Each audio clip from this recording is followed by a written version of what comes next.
안녕하세요, 여러분. 반갑습니다. 이전 강좌에서 우리는 MSOP 패키지 ADM1012IC의 DLC 에러에 대해서 해결을 해보는 시간을 가졌습니다.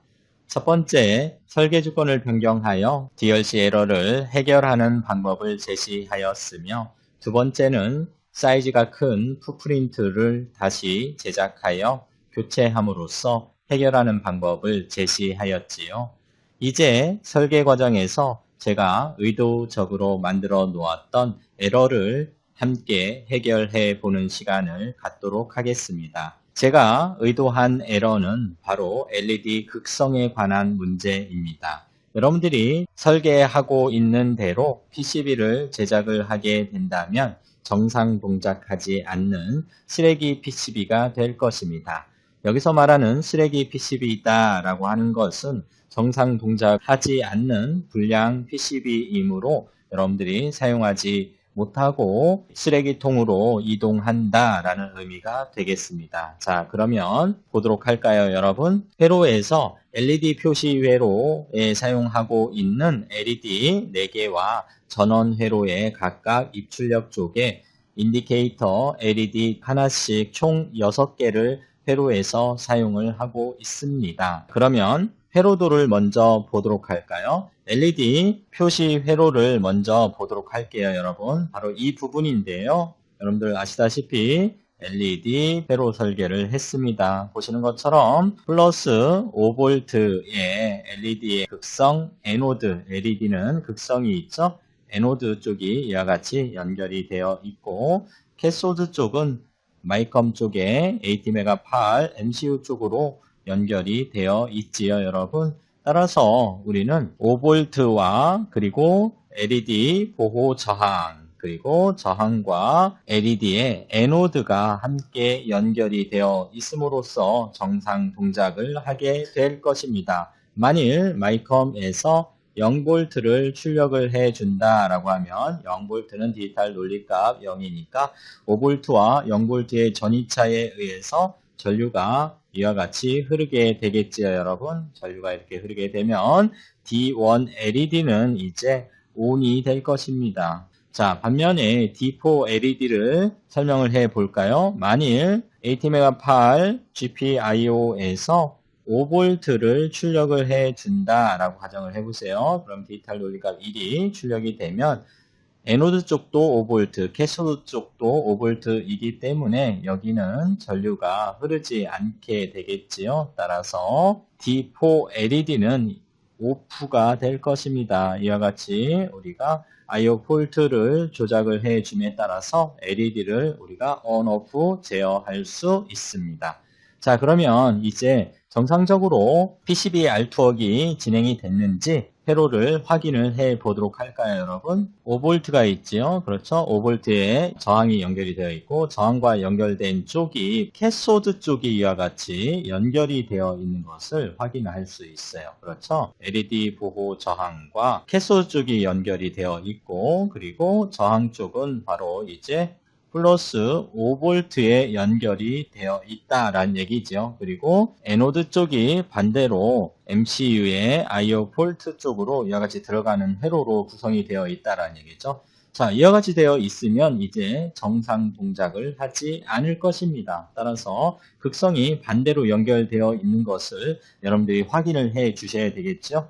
자, 따라서 문제가 있지요, 여러분. 이 문제를 확인을 하셨다면 이제 해결을 해 보도록 하겠습니다. 자, 다시 스케매틱 디자인으로 가서 핀을 확인을 해 봐야 되겠죠? LED 위에서 오른쪽 마우스 버튼을 클릭을 하시고 에딧 팔트에 들어가도록 합니다. 핀 정보를 확인을 해 보도록 할게요. 에노드 쪽이 1번 핀이어야 되는데 에노드 쪽의 핀을 선택을 해 보니 오른쪽 정보를 보시면 네임은 에노드 맞지요? 그렇죠? 그런데 핀 넘버가 1번이 아니라 2번으로 되어 있습니다. 그렇죠? 자, 그리고 캐소드 쪽도 확인을 해 보도록 하겠습니다. 캐소드 쪽도 확인을 해 보니 네임은 캐소드가 맞고요. 그리고 넘버는 2번이 아니라 1번으로 되어 있죠. 따라서 이것을 여러분들께서 수정을 해 주시면 돼요. 그래서 에노드 쪽이 1번으로 핀 번호를 수정해 주시고요. 그리고 캐솔 쪽을 1번이 아니라 2번으로 이와 같이 수정을 해 주시면 되겠죠. 그리고 오른쪽 마우스 버튼을 눌러서 클로즈 해주시고 LED가 총 6개가 사용되고 있으니 6개 모두 이와 같이 핀 번호를 변경해 주셔야 되겠죠. 따라서 업데이트 all 해주시면 되겠죠. 이와 같이 우리는 회로를 수정을 했습니다. 즉 PCB를 설계하는 도중에 회로를 수정을 했을 경우에는 처음부터 PCB 설계를 다시 하는 것이 아니라 이 수정된 부분에 대해서만 네트리스트를 갱신을 해주고 우리가 업데이트를 해주시면 되겠지요. 따라서 프로젝트 관리 창으로 이동을 하셔서 DSN을 선택을 하시고요. 네트리스트를 갱신해 주도록 하겠습니다. 따라서 Create Netlist 버튼을 클릭하시고요.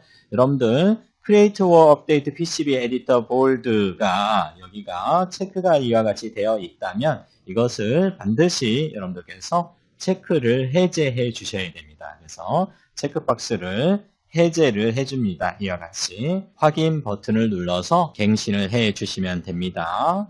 자, 이와 같이 갱신이 됐다면 이제 작업하고 있는 PCB 에디터로 이동을 하셔서 메뉴 임포트의 네트리스트 파일을 선택을 합니다. 그러면 케이던스 탭에서 디자인 엔트리 CIS 캡처를 선택을 하시고요. 임포트 디렉토리를 선택을 해 주신 후에 임포트 버튼을 클릭해 주시면 됩니다. 버튼을 클릭을 해서 작업하고 있는 경로의 알렉으로 디렉터리를 열어 주시고요.